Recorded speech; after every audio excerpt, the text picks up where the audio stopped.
Greetings, ladies and gents, and welcome to this latest edition of Tales from Outer Space, where I take stories from across the internet and read them for your entertainment. This particular story is called Terrans, Unbowed, written by TonberryFeye. An hour before sunrise in Alcar 3, General Zur of the Polcatic Dominion awoke to the sound of klaxons. It was no drill. He'd have been informed if there was one. He threw on his pants and jacket and ran to his data terminal, punching access codes for the base command center. "Report!" An anxious lieutenant answered. "Unidentified vessel just appeared at the system's jump point, sir. She emerged with shields up and engines at full burn. We think she's Terran, sir." The words sent icy shivers down Zur's spines. Terra, the Dominion's greatest mistake. "What ships hold the point?" "A light cruiser Kretinak. She reports taking fire." "Show me." Data flowed across his screens, sensor sweeps, vid feeds, logs of active chatter. A cargo hauler was blaring an SOS after finding itself between a Terran battleship and its prey, casually blown apart by an opening salvo that had spared the Kretinak for a time. Yet even as Zur studied the reports, he saw the battle for a lopsided brawl it was. The Terrans, driving straight for Alcar 3, cared only to cripple the cruiser such that it could not pursue, a feat they achieved with a spread of torpedoes. Almost contemptuously, they loosed a flight of ramships loaded with Terran Marines to finish the job while the battleship pursued its main prey. "Get me Admiral Klev." The screen went dark for a moment before shifting to a battle bridge of an orbiting warship. The grey, oval features of Admiral Klev filled the screen. "Admiral, has there been any messages from the incoming vessel?" "Cold as the grave," the Admiral answered. "Yes, General. They broadcasted a single message on arrival. For Terra." "Can you stop them, Admiral?" The old officer shook his head. "I do not know, but we will try." The Admiral Klev vanished, leaving only Zur's dark reflection on the screen. Terra had just been another planet. Mankind just another species. A conquest like any other. The Dominion had spread through the galaxy in this fashion, conquering, subjugating, enlightening. Zur believed in the Dominion. He was born into it, raised by it. He fought for it all his life. Now, because his ancestors had conquered the wrong world, he would likely die for it. The Terrans had been no match for their forces, having only a few outlying colonies, and little in the way of a fleet. Full conquest of mankind had taken only a year, at least on paper. In practice, they had never been conquered. Some had, it was true. Some bent the knee and pledged their lives to the new masters. But many, too many, denied the manifest destiny of the Dominion. They protested, they rioted, they attacked officials and government buildings. They fought guerrilla campaigns across their planets, and no one more fiercely than Terra itself. After 30 years of unrest, it decided an example had to be made, and Terra burned. Against any other foe, that would have been the end of it. The Hareen had resisted once, but the death of their homeworld broke their resolve. Now Hareen warriors manned the fighter craft, scrambling to intercept the approaching battleship. The Vanol had been fanatical enemies of the Dominion until Cogni soldiers undermined their religion and subverted them into shock troopers. Now they stood ready to counter the inevitable boarding parties the Terrans would throw at them. But the Terrans, nothing broke them, not even the death of their world. They simply fled into the darkness, where they lurked to this day.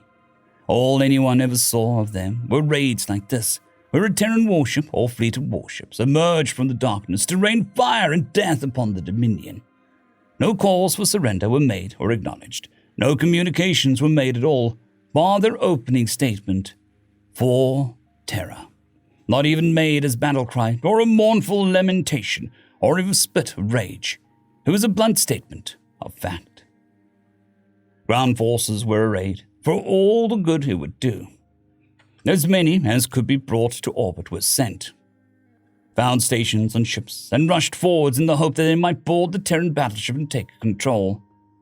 The jump point was 4 days out from Alcar 3 at full burn, and that's all the Terran ship knew how to do.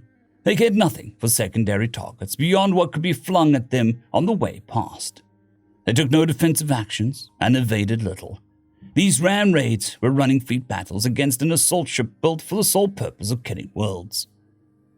By the end of the first day, Zer had a mountain of grim reports to study. The Krentenak was dead. The Terrans took control of her fire control systems and began hurling ordnance at everything in range, and detonated the reactors when they ran out of targets. 2 other cruisers met similar fates. Boarding parties hit them as their mothership raced past. The Terrans then made straight for critical systems and sabotaged them to lethal effects. The Terrans knew theirs was a suicide mission, and it mattered not one bit. Admiral Cleve tried. By God, he tried. The Terran shields were hammered down time and again, and each time they fell, a bloody toll was taken from her hull. Turrets and engine mounts were shorn off, sensors blinded, gaping wounds ripped through the hull that sent dozens of crew tumbling out into the void. She was hounded and wounded for days, yet on she came, straight for the world. In the final hour of the fighting, the Admiral's flagship bravely put itself directly in the path of the incoming Terrans. Cleve died at his station, hoping his sacrifice would save the world. It did not. Zer stood upon the base's muster field and watched the sky. Every ship and shuttle available had been loaded with as many people as capacity allowed and made for space to flee the coming cataclysm. Above, debris fell like meteors. Dead ships, broken orbitals, all killed by the unceasing barrage of firepower hurled by an advancing battleship. A ship on a collision course with the planet, and still accelerating. The ship was dead by now. A bug-faced tangle of scrap metal, prow crushed by impact with Cleve's flagship. Her guns were all long destroyed, and only a single engine still functioned. But a sheer mass had carried her to ultimate victory. The crew aboard, if any still lived, made no attempt to abandon her. Surrender as a concept alien to mankind, as was defeat.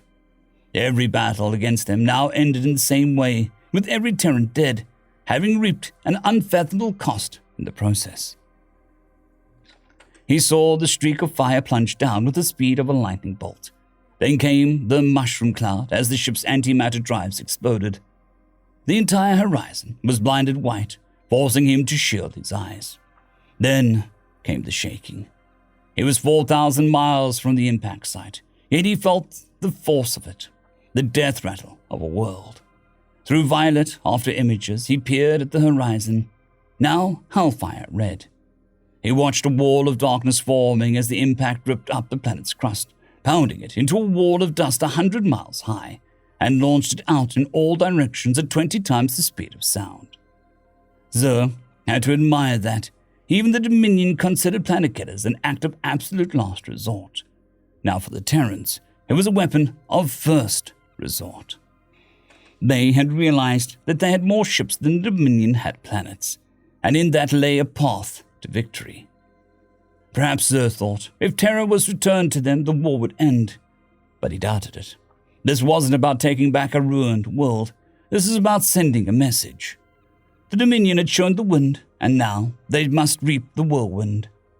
The shockwave hit the base faster than the speed of thought, and Zer became just another mote of dust in the storm.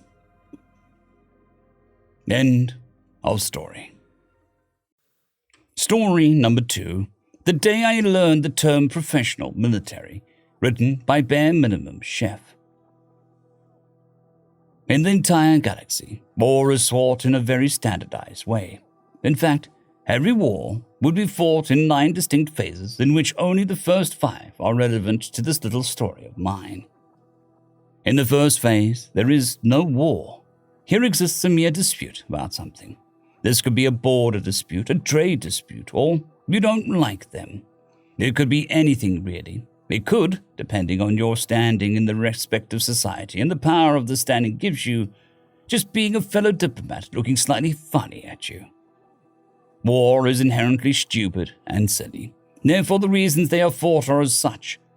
But the most common reasons are that they have something that you want, or they have something that you don't want to exist. For us, it was the latter.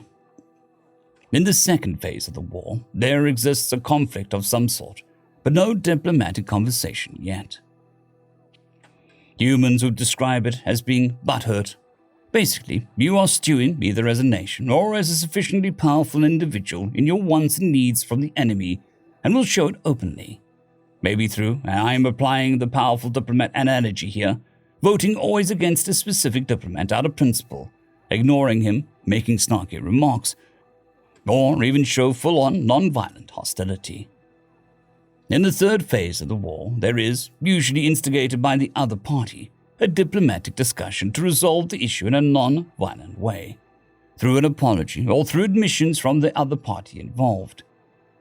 In rare cases, you are even here hell-bent to go to war and won't accept any admissions, apologies, or anything other. Pride is a massive factor in this phase and can let you believe that you have to prove a point. Those are the 3 pre-phases of full-scale war. No fighting has happened yet, and the war could easily be prevented up until this point. But let's say this has failed. So what is next? But first, my particular case up to this point. In our case, as the Nerzali, we didn't like how our new neighbor was expanding into our territory and settling planets we couldn't inhabit, for which they were paying handsomely and single-handedly boosting our economy nearly 5-fold, as well as preventing major collapse of our banking system, which the humans call a Great Depression, but still pennies in comparison with what they were earning from those planets.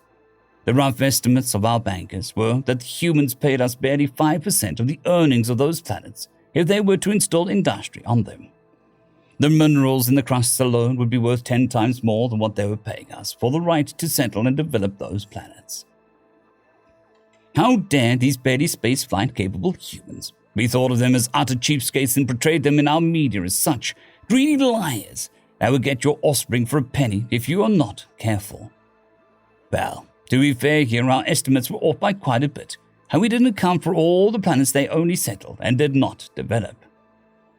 A prime example of one of those planets would be the Tomb of the Unknown Soldier, which they turned into a massive memorial for all of their fallen soldiers, which couldn't be brought back for a proper burial. A concept so foreign that we thought of it as either a military installation or a tourist attraction. We were certain that it was a place made money, somehow. So, as the diplomatic talks were starting, we would not settle for anything less than utterly beautiful but deadly oxygenated green marble, which was the Tomb of the Unknown Soldier. For humans, it was a paradise beyond comprehension. The largest earthquake would not exceed 1.5, the highest storm wouldn't even count as one on their world, and the most active volcano wasn't due for an eruption for at least another 300 of their years. And even if it would prematurely explode, it would be literally a cakewalk for them to contain the explosion and flowing lava with their shields. The part that made it so deadly for Nexali was the atmosphere and gravity, with an oxygen level of 20.9% and gravity of 9.8 meters per second. The planet would either poison us with the extreme oxygen levels or crush us in the ground. Grot, our home planet, has an oxygen level of 5.1 and 3.2 meters per second of gravity, is equally deadly for a human, if only because they cannot breathe unaugmented, and our carrier gas is argon instead of nitrogen, which explains the level of oxygen on our world, as it displaces oxygen. So we demanded, yes, demanded, on the top of 90 trillion creds per year, that they would either hand over all of the resources of the tomb, including equipment and manpower, so that we would make the money, or they would increase the pay by our estimates of the income of the planet, which at the time was calculated to be 650 trillion creds per year. It was only at the end of the war that we learned that the planet was run by a non-profit organization called the Intergalactic Red Cross, and was making no money at all over their running costs due to it being almost entirely staffed by unpaid volunteers and various also unpaid charities. Let's just say this pissed the human diplomat off to the point of ripping the armrests off my guest chair in the office, in an attempt to prevent himself from attacking me. We didn't come to a conclusion which led to the fourth phase of any war, the official declaration of war. The by far shortest phase of any war, especially for us, because we predicted their behavior, and I had the declaration ready and just gave it to the human in response to ruining my chair. It was a beautiful chair. So the fifth phase of the war, which incidentally gave this chapter its name, the warring factions would build up their armies and prepare to go to the fight. Usually, this is the longest phase because it takes time to conscript and train an entire army. Note the fact that the standing army of all species usually only consists of a skeleton crew manning the bases, spacefaring vehicles and installations, as well as special forces and sufficiently large amount of anti-piracy units. That was where we learned the human term professional military. Of course, it also took them time to gather their troops, but where we would take usually up to 3 years before the first fight occurs, reasoning mentioned above, they attacked us in less than a week. In less than a week, they swiped across our space, and the very same ambassador I handed the declaration of war towards literally waltzed 5 days later, flanked by a platoon of soldiers, into my palace and demanded unconditional surrender. This war, or the War of the Tomb of the Unknown Soldier, is still the shortest war in the history of the Galactic Council at the day of writing this, with 4 days, 16 hours and 32 minutes. 2 days of which the humans were traveling to Grot and defeating the planetary defense. And for anyone wondering, the remaining phases of Standard War before the humans completely shattered that process are as follows. 6th phase, preparing and agreeing for a meeting place of the two armies. 7th phase, fighting begins. 8th phase, surrendering of one faction. 9th phase, aftermath and reparations. Excerpt, Memories of the Last King of the Nozali. Written by High Imperator, founder of the universe, favorite of the gods, ruler of everything above and below, voice of the people and righteous heir of the godhood, His Majesty Ismail Nazu Lasmia. End of story. I would just like to thank the T5 supporters, Bushmaster 117, Caspar Arnholtz, Draxzoon WRE, Elijah Silvercross, Gray, John Carrington, and Severin Cerberus. Thank you very much.